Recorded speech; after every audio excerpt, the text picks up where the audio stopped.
All right, the amount of lies I've seen go around about this man is kind of insane. So I'm going to start debunking some of these lies. The first one is that he's homophobic, doesn't like gay people, has a problem with them, or he thinks they should be stoned. All this crazy stuff people have been saying. Watch this interaction. So I'm going to ask a very respectful question, as respectfully as I can. What does what they do in their private life concern you so much that you have to go up in front of a crowd? And it is against God. That is so let me ask you a question. Are you a Christian or not? Do we live in a theocracy, yes or no? No, do we live in a theocracy? You said you're a Christian. I am a Christian. And do you know what? And guess what? I will say this. Part of being a Christian is appropriately interpreting what the theological says for the individual, but also means to be long-suffering and patient and loving and kind. Jesus Christ talked to all people. Jesus Christ went and did his ministry through Judea and Samaria, and he had dinner with tax collectors, and he had dinner with prostitutes, and he did his ministry in every part of the Mediterranean. What it means to be a Christian, my friend, is to be open-minded but firm in your beliefs, so you can have that belief.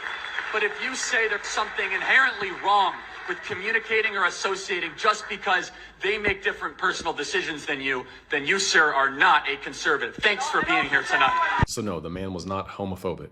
He overall has shown a lot of respect towards people who are gay. But many on the left don't want to acknowledge that. That's not convenient to the narrative that they want to push about this man. They want to spread lies. And then part of them are using that to justify him being murdered. So if you had a bunch of people telling you, hey, he hates gay people, what else are those people lying to you about? What else are they not telling you the truth about? The amount of slander I see coming from people who have no idea what they're talking about is wild. But again, it's not about the truth, it's about the narrative. And they have a narrative to push, and they're going to do their best to push it and trick people into believing what they want them to believe. But we're going to continue to fight that with the truth. So just a reminder, I have a free email newsletter where I break down many of these topics. It's also one of the only places I cannot be censored, and I give you daily updates about what's going on. So go to my profile, click that link, you'll see this screen, drop your email in, hit subscribe, and you'll be good to go. Charlie Kirk sent me a direct message, and I'm going to show you what it said. This is almost 6 years ago exactly now, as of this video. I had not spoken to him in person or on social media. He started the conversation. You know what he said? 3 words.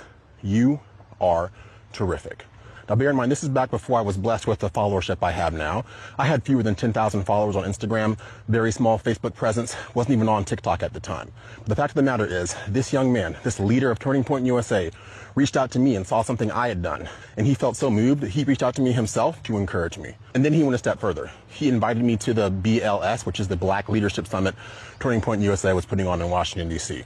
I told him, transparently, I was in between jobs and didn't have the money to fund my trip. He told me that they had scholarships available and to email him directly, and he'd be able to take care of it.